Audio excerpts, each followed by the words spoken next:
Redditors, who went out for cigarettes and never came back? Why did you leave? Where'd you go? What is life like for you now? Story 1. My cousin had been dating a woman who was an absolutely terrible person. She got pregnant and insisted the baby was his, even though they weren't married. The state began to pursue my cousin for child support, as he was not on the birth certificate. After a paternity test revealed the baby was not his, she completely lost it. He suggested they take a walk to calm down, leaving everything he owned behind except his clothes and wallet. He never returned. Years later, the now teenage child tracked him down and shouted a tirade of insults, accusing him of being a deadbeat dad. My cousin explained that the paternity test showed he wasn't the father, and he had no idea why the mother claimed he was. The child was more perplexed than when he arrived. Story 2. 7 years ago, I made the brave decision to flee my abusive husband and never look back. To prepare for this, I had saved money for years, and he had control over my finances. He thought having a child would make me happy and attempted to force me to get pregnant by raping me, unaware that I was using birth control. After resigning from my job, I moved to another part of the country and stayed with my parents. Now I'm in an entirely different country with a loving partner and our beautiful daughter. My family is careful not to let anyone know where I live, in case my ex-husband should discover my whereabouts. I often wonder what happened to him and find myself hoping he has passed away. Story 3. At 27, I was feeling trapped and desperate for change in my life. I had been with my boyfriend for a year, and he offered me an escape from my oppressive living situation. I made a daring move, and with a few belongings and a simple note, I left my home to live with him. I knew that if I told my parents about my plans, they would react with hostility, so I kept my decision to myself. With a heavy heart, I embarked on a new path, determined to make the most of my newfound freedom. Story 4. I was the forgotten one. One day, a friend of mine went out for cigarettes and never returned, leaving her 4-year-old with me. I was certainly not prepared to be a mom. However, by the time we tracked down the family, they had said they did not want the child. I couldn't envision my life without him, and I had no other choice. Although it has been a difficult journey, we have been together for 10 years now, and he has impacted my life in ways that I could never have imagined. Every time I look at his smiling face, I'm reminded of her loss. I have never heard from her since, other than when she dropped off some of his clothes with a mutual friend. I can honestly say that I am thankful she never came back, because I do not know how I would cope if he had wanted to be with her. Story 5. I was born and raised in New Zealand, but I decided to move to Melbourne, Australia to be with a girl. Little did I know she was completely off her rocker. For 2 years, I was basically a prisoner in my own home. I managed to save up just enough money for a ticket back home, so I told her I was visiting for my mother's birthday. I purchased a return flight and left most of my possessions behind. Had I not been so clandestine, she would have taken or destroyed my passport and ATM card. Story 6. When my mom was 14, her beloved uncle went out for a pack of cigarettes and vanished without a trace.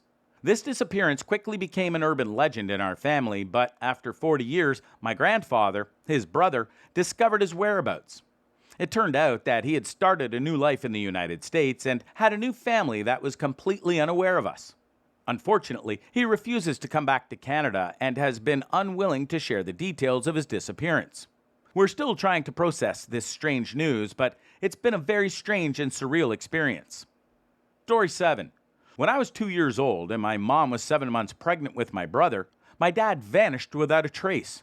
We never knew where he went or what he did, but I later discovered that he had another daughter whom he'd abandoned before I was born, along with a few more after he left us. Although my mom was greatly affected by this, I believe it was his loss, not ours. Story 8. At the age of 18, I made the brave decision to leave my family and unenroll from school. Without a word, I packed a suitcase in front of my mom and her husband, knowing that since we lived with other family, this wouldn't be too suspicious. I informed one of my siblings that I would be gone and had a friend drive me to the airport for what my family thought was a regular school day. When I didn't return home that night, they knew something was up. I took a 2,000-mile journey back to where I had lived before to be with my girlfriend and finish school with my friends. It was my way of escaping an abusive home and beginning a new life on my own. I'm lucky that it worked out. I've been with my now wife for almost 8 years, and we are expecting our 3rd child this August. Story 9. In 2013, I went for a walk to the gas station to purchase a pack of cigarettes and unexpectedly ran into an old flame. We decided to go back to her apartment, about 5 miles away, to catch up. After getting there, I discovered that she had begun using meth. We ended up smoking and having sex. Feeling invincible after my first experience with meth, I decided to leave and ended up stealing a brand new Honda Civic. I drove it all the way down to the coast to Hollywood in hopes of selling the stolen car. Unfortunately, I was caught and sent to prison. This January, I was released and came straight to Los Angeles. Since then, I've been working as a landscaper, but I still have yet to go back to finish up all those loose ends that I left behind. Most people don't even know what happened to me, so I'm often unsure if I'm actually better off now than I was before. Story 10. At the age of 14, I decided that I'd had enough of the increasingly abusive behavior of my stepmother and the absence of my father. With the help of the school counselor, I was able to make my brave escape to a teen shelter. From there, I moved in with my grandmother and eventually made my way to California, where I was reunited with my mother and half-siblings. After a year of living with them, I was ready to venture out on my own. Now, 14 years later, I have a wonderful husband, a beautiful toddler daughter, and 2 graduate degrees. I also have a job that I'm passionate about and where I'm able to make a difference in people's lives every day. Story 11. When I was 18, I left my home after my mother gave me an ultimatum. Break up with my boyfriend or I wouldn't be able to go to college. She had been very emotionally manipulative when I was growing up, so I decided to take a stand and say no. I chose to leave with my boyfriend and move across the country. I paid for college with scholarships, grants, and student loans and didn't talk to my family during my first year. With the help of my boyfriend, I eventually wrote them letters, and when I returned home for summer break, I found out that there were rumors circulating among my extended family that I had eloped and gotten pregnant. 10 years later, I'm a successful structural engineer with 2 college degrees, making more money than I expected to at the age of 28, married to the same boyfriend, and on good terms with my family. No babies yet, though. Story 12. When I was 2 years old, my mother left me at a babysitter's house. My father, a Marine, was stationed in Okinawa at the time, so he flew my grandmother from Iowa to California to pick me up while he waited to return home. Once he got back, we moved into the base housing in California with my grandmother coming along to help raise me till I was 14. When my dad retired, we moved back to Iowa and I never saw my mother again until I was 25. To my surprise and joy, we managed to form a strong connection and bond, and she worked very hard to make up for her mistakes. I was able to forgive her, and I was so grateful for the 5 years we got to spend together before she passed away. I never held her mental illness against her. Story 13. 2 years ago, my girlfriend and I decided to take a daring leap of faith and move 2 states away from our hometown.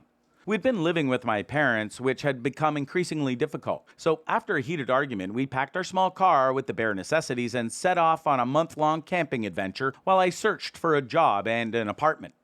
Fast forward to today, and we'll be getting married soon. I'm also starting a new job with a 6-figure salary. That camping trip was a true blessing in disguise. We had no obligations, no expectations. It was a time of absolute freedom.